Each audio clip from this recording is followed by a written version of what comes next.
नमस्कार दोस्तों, आज हम बात करेंगे हमारा राजस्थान कक्षा 6 और 7 की जो पाठ्य पुस्तकें चलती है उनसे बनाए हुए प्रिंटेड नोट्स की। तो बिना समय गवाए शुरू करते हैं वीडियो। विश्व का सबसे बड़ा महाद्वीप एशिया महाद्वीप है। एशिया महाद्वीप के दक्षिणी भाग में भारत स्थित है। भारत में 28 राज्य और 8 केंद्र शासित प्रदेश हैं। क्षेत्रफल की दृष्टि से भारत का सर्वाधिक बड़ा जो राज्य है वो अपना राजस्थान है। राजस्थान राज्य का क्षेत्रफल 3,42,239 वर्ग किलोमीटर है, जो भारत के क्षेत्रफल का 10.41% है। राजस्थान का विस्तार उत्तर पश्चिम में 23,3 से 30,12 उत्तरी अक्षांश तथा पूर्व में 69,30 से 78,17 पूर्वी देशांतर में फैला हुआ है।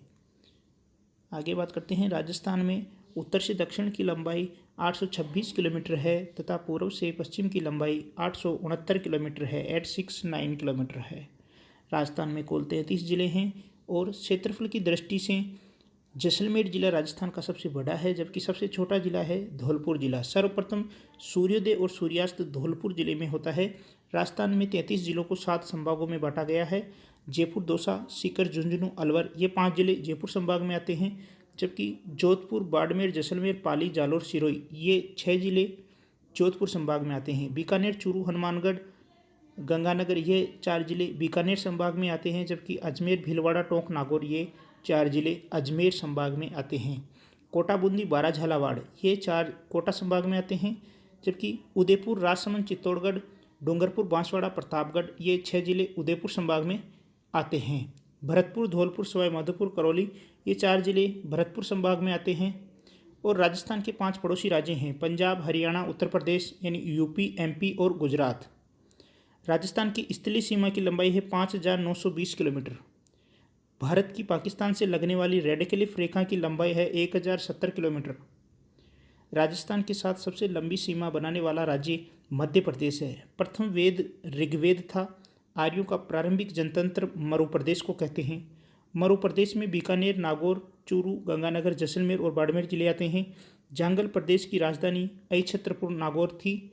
कृष्ण और बलराम द्वारिका जाते समय जांगल प्रदेश से होकर गुजरे थे। मत्स्य जनपद का जो वर्णन है वो ऋग्वेद में मिलता है। मत्स्य जनपद की राजधानी बैराट विराटनगर थी। इसका वर्णन चीनी यात्री युआन चोंग ने भी किया है। सूरसेन जनपद की राजधानी मथुरा थी। आगे अपन बात करते हैं। सूरसेन जनपद में भरतपुर, धौलपुर और करौली जिले आते हैं। सिकंदर के समय सोरसेन या सूरसेन का वर्णन अपन को देखने को मिलता है। बयाना प्रशस्ति में भी सूरसेन राजवंश का वर्णन है। सिवी जनपद की राजधानी मध्यमिका या माध्यमिका थी, जो नगरी चित्तौड़गढ़ में है। सिवी जनपद को मेवाड़, मेदपाट, प्रागवाट भी कहते हैं। अर्जुनायन, जिसमें अलवर और भरतपुर जिले आते हैं। मालवों की शक्ति का केंद्र नगर टोंक था। मालवों की विजय का यूप अभिलेख नांदसा, भीलवाड़ा जिले में लगा हुआ है। राजस्थान में कुषाण शक्ति को नष्ट योद्धियों ने किया था और मेवाड़ में गुहिल सिसोदिया वंश का राज्य रहा था। मेवाड़ गुहिल सिसोदिया वंश का राज्य रहा था। मेवाड़ की राजधानी समय समय पर परिवर्तित होती गई है। ये नागदा, आहड़, कल्याणपुर, चित्तौड़गढ़, कुंभलगढ़, चावंड और उदयपुर रही है। वागड़ में डूंगरपुर, बांसवाड़ा, मारवाड़ में मंडोर और जोधपुर आते हैं। गुर्जर प्रतिहारों ने शासन किया था। हाड़ौती में कोटा, बूंदी आते हैं और बूंदी का नामकरण बूंदा मेढ़ा के नाम पर पड़ा था।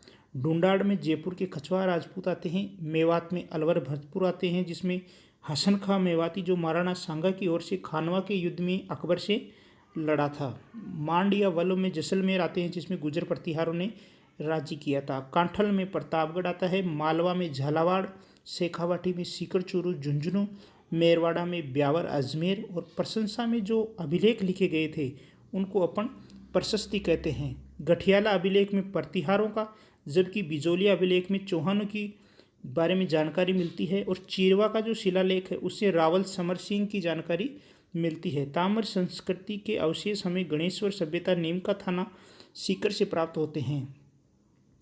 आगे है काले एवं लाल मृदभांड, जोधपुरा, जयपुर और नौ भरतपुर से प्राप्त हुए हैं। काले और लाल मृदभांड पृथ्वीराज विजय जयनक की रचना है, जिसमें चौहानों की उपलब्धि का वर्णन है। हम्मीर महाकाव्य नयनचंद्र सूरी का है, जिसमें अलाउद्दीन खिलजी की रणथंभौर विजय का वर्णन है। कान्हड़ देव प्रबंध पद्मनाभ की रचना है। दलपत विलास बीकानेर के दलपत सिंह की है, जबकि वचनिका खिड़िया जग्गा की है। Annals and antiquities of Rajasthan तथा पश्चिमी भारत की यात्रा, ये अपने कर्नल जेम्स टोड की रचना है। वंश भास्कर सूर्यमल मिश्रण जो बूंदी के थे उनकी रचना है। आगे अपन बात करते हैं, वीर विनोद श्यामल दास की रचना है, जबकि मारवाड़ राज्य का इतिहास विश्वेश्वर नाथ रेवू की रचना है। उदयपुर, जोधपुर, सिरोही, डूंगरपुर, बांसवाड़ा, प्रतापगढ़ का इतिहास गौरी शंकर हीराचंद ओझा के द्वारा रचित है। सर्वप्रथम मानव ने तांबे धातु का प्रयोग किया था और कालीबंगा घग्गर नदी के किनारे हनुमानगढ़ जिले में है, जिसकी खोज अमलानंद घोष ने की थी और खुदाई बीबी लाल और बीके थापर ने की थी।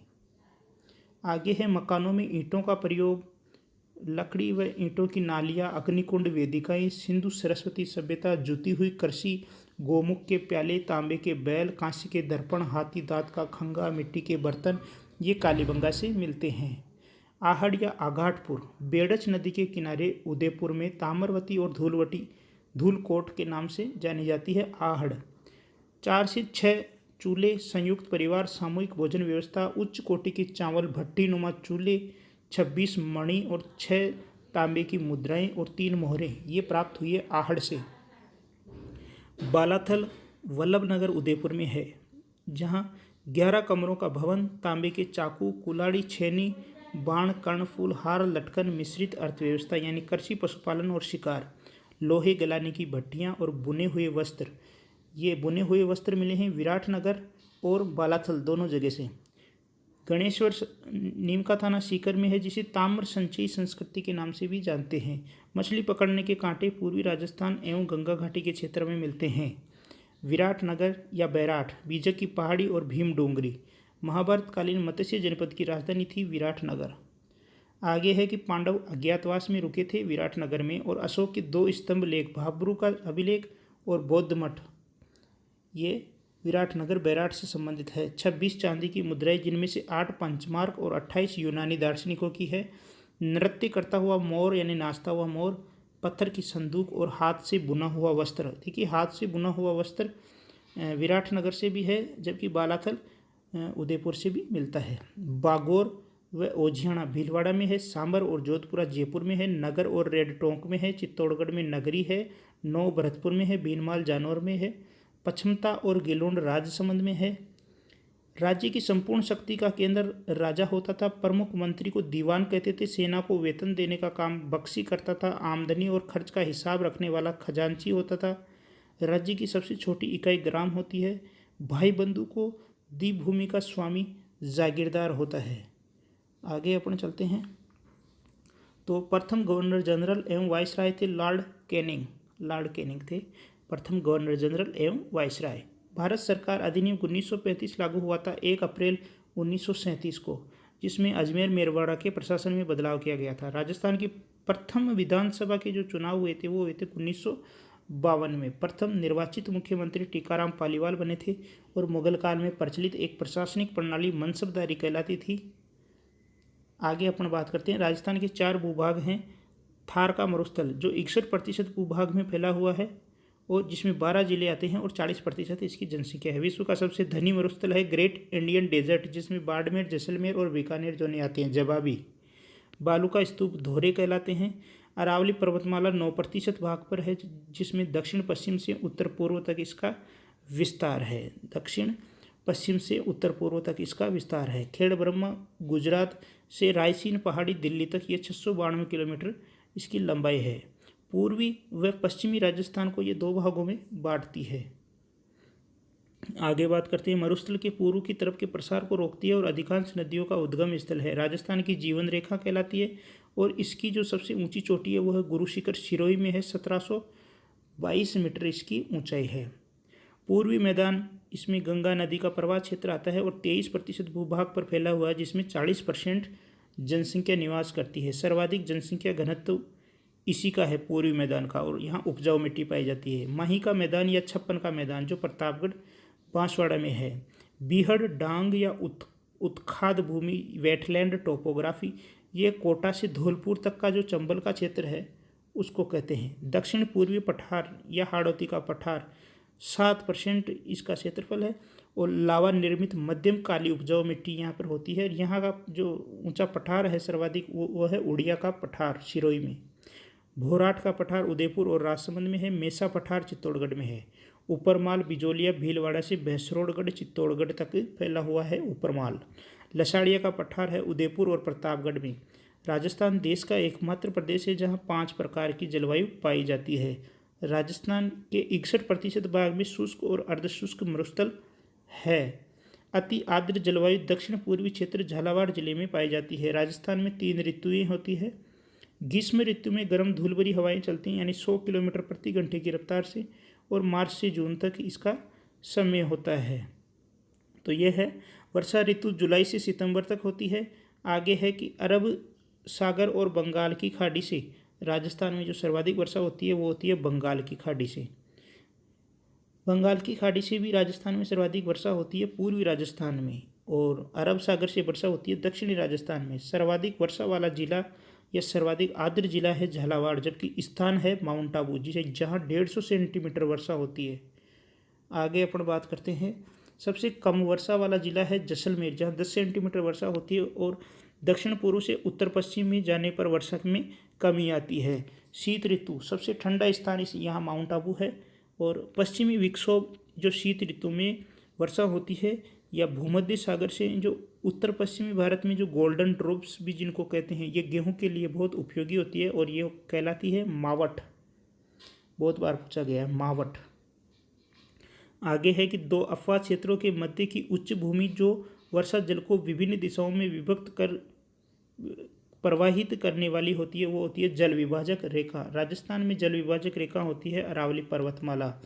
राजस्थान में अफवाह तंत्र को 3 भागों में बांटा गया है। बंगाल की खाड़ी का अफवाह तंत्र होता है अरावली पर्वत के पूर्व में, ये अरावली पर्वत हो गया, और इधर का जो होता है वो आपका होता है बंगाल की खाड़ी का अफवाह तंत्र, और इधर अरावली की जो पश्चिम में होता है वो होता है अरब सागर का अफवाह तंत्र। ये इधर बंगाल की खाड़ी का है, ए और ब, ऐसे याद रख सकते हैं इसको। आगे है बंगाल की खाड़ी का अफवाह तंत्र में आते हैं बनास, काली सिंध, पार्वती, चंबल और यमुना से बंगाल की खाड़ी में ये आपके चली जाती है। बनास, काली सिंध, पार्वती यानी चंबल, बनास, काली सिंध, पार्वती ये नदियाँ आती है आपके बंगाल की खाड़ी वाले में। आगे अपन बात करते हैं अरब सागर में, तो अरब सागर में आती है आपकी माही, लूणी, साबरमती और पश्चिमी बनास। ये आपके आ जाते हैं अरावली के पश्चिम में, पश्चिमी बनास, माही, लूणी और साबरमती। आगे है घग्गर, बाणगंगा, कांतली, साबी, रूपारेल और मेंढा, ये आते हैं आंतरिक प्रवाह तंत्र में। चंबल नदी, अब चंबल नदी की बात करते हैं तो उद्गम इसका विंध्याचल पर्वत मध्य प्रदेश से होता है। राजस्थान की सबसे लंबी और वर्ष भर बहने वाली नदी है। भैंसरोडगढ़ चित्तौड़गढ़ से कोटा, बूंदी, सवाई माधोपुर, करौली, धौलपुर होती हुई यमुना यूपी तक जाती है। इसकी सहायक नदियां हैं चंबल की बनास, बेड़ज, कोठारी, काली सिंध और पार्वती। औद्योगिक नगर कोटा चंबल नदी के किनारे स्थित है। बनास नदी की बात करते हैं तो उद्गम होता है खमनौर की पहाड़ियाँ राजसमंद से, और इसकी लंबाई है 480 मीटर। पूर्णतः राजस्थान में बहने वाली सबसे लंबी नदी है, और ये मौसमी नदी है बनास। राजस्थान से चित्तौड़, भीलवाड़ा, टोंक, रामेश्वर, सवाई माधोपुर, चंबल तक जाती है बनास नदी, जिसकी सहायक नदियां हैं मैनाल, कोठारी, बेड़च और खारी। टोंक, सवाई माधोपुर में जो टोंक और सवाई माधोपुर है वो आपके बनास नदी के किनारे स्थित है। लूणी नदी, लूणी नदी का जो अजमेर के गोविंदगढ़ में सरस्वती और सागरमती धाराओं से इसका उद्गम होता है। अजमेर, नागौर, पाली, जोधपुर, बाड़मेर और जालौर कच्छ की खाड़ी में गिरती है। ये गिरती है कच्छ की खाड़ी में। बालोतरा व बाड़मेर तक मीठी है और इसके बाद में खारी है। सहायक नदियां हैं लूणी की जोजड़ी, सूकड़ी, बांडी, जवाई, मीठड़ी, खारी, सागी और गुहिया। माही नदी, माही नदी का उद्गम होता है विंध्याचल पर्वत मध्य प्रदेश से, और बांसवाड़ा और प्रतापगढ़ से खम्पात की खाड़ी में गिरती है। तो यहाँ ये महत्वपूर्ण हो जाता है कि खम्पात की खाड़ी में तो गिरती है आपके माही नदी, और कच्छ की खाड़ी में गिरती है आपके लूणी नदी। आगे है माही नदी की सहायक नदियाँ हैं सोम और जाखम, बाणगंगा, अर्जुन की गंगा भी कहते हैं, जिसका उद्गम बैराट की पहाड़ी जयपुर से होता है। भरतपुर के घने पक्षी राष्ट्रीय उद्यान में नम भूमि का निर्माण करती है अर्जुन की गंगा या बाणगंगा। आगे है घग्गर नदी, जिसे प्राचीन सरस्वती की सहायक नदी या अवशेष या अंतःप्रवाही नदी भी कहते हैं, जिसका उद्गम हिमाचल प्रदेश में जो हिमालय पर्वत है उसकी जो शिवालिक श्रेणी है वहाँ से होता है। हनुमानगढ़ में बहते हुए श्री गंगानगर में भूमिगत हो जाती है। भूमिगत कहाँ होती है? ये श्री गंगानगर में। नदी घाटी परियोजनाओं को आधुनिक भारत के जो मंदिर है वो कहा था पंडित जवाहरलाल नेहरू ने। चंबल परियोजना, राजस्थान और मध्य प्रदेश दोनों की चंबल परियोजना। 4 बांध बने हुए हैं चंबल परियोजना में। गांधी सागर जो मध्य प्रदेश में है, राणा प्रताप सागर चित्तौड़गढ़ में, जवाहर सागर और कोटा बैराज ये है कोटा में। दोनों राज्यों को जल और विद्युत और सिंचाई की सुविधा उपलब्ध होती है। माही बजाज सागर बांसवाड़ा में माही नदी पर राजस्थान और गुजरात दोनों राज्यों को जल विद्युत और पेयजल की सुविधा उपलब्ध होती है। माही बजाज सागर है आपकी बांसवाड़ा में माही नदी पर। बिशलपुर है टोडा रायसिंह टोंक में बनास नदी पर। इसमें जयपुर अजमेर टोंक को पेयजल मिलता है। सरदार सरोवर राजस्थान गुजरात मध्य प्रदेश और महाराष्ट्र इन 4 राज्यों की है सरदार सरोवर, जो नर्मदा नदी गुजरात पर बनी हुई है। बाड़मेर और जालौर को सिंचाई और पेयजल की सुविधा उपलब्ध होती है। जवाई परियोजना जवाई नदी पाली में है। सोम कमला अम्बा परियोजना ये सोम नदी डूंगरपुर में है। मानसी वाकल उदयपुर में है। जाखम परियोजना जाखम नदी प्रतापगढ़ में है। झीलों की नगरी उदयपुर को कहते हैं। जयसमंद झील गोमती नदी पर जयसिंह के द्वारा बनाई गई है। सबसे बड़ी मानव निर्मित मीठे पानी की झील जयसमंद झील ही है। सर्वाधिक ऊंची झील है नक्की झील, माउंट आबू सिरोही में है, जो देवताओं ने नाखूनों से बनाई थी नक्की झील। राजसमंद झील का उत्तरी भाग नौचौकी कहलाता है। बालसमंद, कायलाना और उम्मेद सागर ये जोधपुर में है। गड़ीसर, जैसलमेर, गैप सागर, डूंगरपुर, कोलायत, बीकानेर, सिलीसेड, अलवर। खारे पानी की झीलें हैं आपके सांबर जयपुर, पचबदरा बाड़मेर, डीडवाना नागौर, लूणकरणसर बीकानेर, पोखरण जैसलमेर, फलोदी जोधपुर। घर में बनाई गई कुएनुमा संरचना को टाका कहते हैं और कृषि के लिए बनाई गई जल संरक्षण संरचना खडेन कहलाती है। मानसून का जुआ कृषि को कहते हैं। फसल 3 प्रकार की होती है। रबी की फसल जो अक्टूबर नवंबर में बुआई होती है और मार्च अप्रैल में जिसकी कटाई होती है। रबी की फसल को शीतकाल की फसल कहते हैं, जिसमें गेहूं, जौ, चना, सरसों और चुकंदर आते हैं। खरीफ की फसल की बुआई होती है जुलाई में और कटाई होती है आपके अक्टूबर नवंबर में। खरीफ की फसल के कुछ उदाहरण अपन देख लेते हैं। ज्वार, गुआर, बाजरा, मूंग, मोठ, कपास, शकरकंद, गन्ना, मूंगफली, तिल, मक्का, चावल, रागी, सोयाबीन ये है खरीफ की फसल के उदाहरण।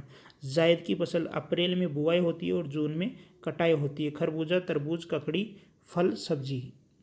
खाद्यान्न फसलों में गेहूं, जौ, ज्वार, चावल, दलहन। व्यापारिक फसलें में आते हैं कपास, गन्ना, तंबाकू और तिलहन। बाजरा, सरसों, ग्वार में राजस्थान का प्रथम स्थान है। जौ व चना में राजस्थान का दूसरा स्थान है। पहला स्थान उत्तर प्रदेश यानी यूपी का है। पश्चिमी राजस्थान में सर्वाधिक पाए जाने वाला खाद्यान्न है बाजरा। दक्षिणी राजस्थान में सर्वाधिक खाद्यान्न है मक्का। गेहूं उत्पादन में प्रथम जिला है श्री गंगानगर।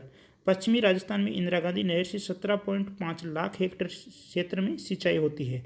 नलकूप द्वारा 44%, नहर द्वारा 33%, कुएं द्वारा 23% और तालाब के द्वारा 1%। पशुपालन में राजस्थान का दूसरा स्थान है। राजस्थान में भारत का 11.27% पशुधन है। 20वीं पशु जनगणना 2019 के अनुसार ऊंट, गधा और भेड़ बकरी में कमी आई है, जबकि घास, गाय और जो भैंस है उसमें मामूली सी वृद्धि दर्ज की गई है। मुर्गी पालन को पोल्ट्री फार्मिंग कहते हैं। खनिजों का अजायब घर राजस्थान को कहते हैं, जहाँ 67 प्रकार के खनिज पाए जाते हैं। राजस्थान में सर्वाधिक जो उपलब्ध खनिज है वो आपका रॉक फॉस्फेट है। सीसा, जस्ता, जिप्सम, चांदी, संगमरमर में राजस्थान का एकाधिकार है। जनगणना 2011 में राजस्थान की साक्षरता प्रतिशत जो है वो है 61.11%। पुरुष साक्षरता है 79.19% और महिला साक्षरता है 52.12%। 1000 की आबादी पर उप स्वास्थ्य केंद्र, 30,000 की आबादी पर प्राथमिक स्वास्थ्य केंद्र, 1 लाख की आबादी पर सामुदायिक स्वास्थ्य केंद्र।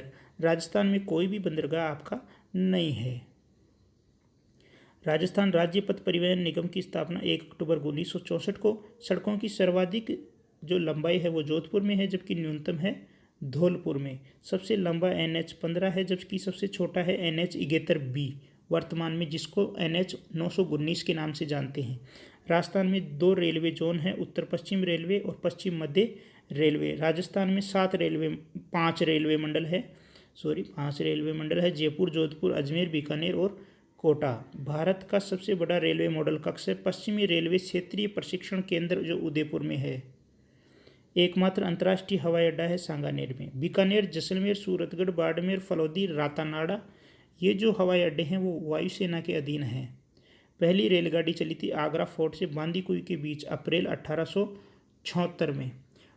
पूर्वी राजस्थानी की जो बोलियां हैं वो है ढूंढाड़ी, मेवाती और अहीरवाटी। पश्चिमी राजस्थानी की बोलियां हैं मारवाड़ी, मेवाड़ी, वागड़ी और शेखावटी। गणगौर चैत्र शुक्ल तृतीया को मनाया जाता है, जो गणगौर में शिव और पार्वती की सूचक है। गण और गौर तीज श्रावण में मनाया जाता है। कजड़ी या सातुड़ी तीज भाद्र पक्ष कृष्ण तृतीया को मनाया जाता है। कजड़ी या सातुड़ी तीज। शीतलाष्टमी होली के 8वें दिन चैत्र कृष्ण पक्ष की अष्टमी को मनाया जाता है शीतलाष्टमी। सील की डूंगरी, चाकसू और वल्लभनगर उदयपुर में मेला बढ़ता है शीतलाष्टमी का। अक्षय तृतीया पर गेहूं, बाजरा, तिल व जौ की पूजा की जाती है।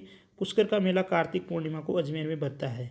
लक्की मेला या कैला देवी का मेला चैत्र शुक्ल अष्टमी को बढ़ता है करौली में। आगे है महावीर जी का मेला सवाई माधोपुर में बढ़ता है, जो चैत्र शुक्ल एकादशी को बढ़ता है। महावीर स्वामी 24वें जैन तीर्थकर थे जिनकी लाल मूर्ति की पूजा की जाती है।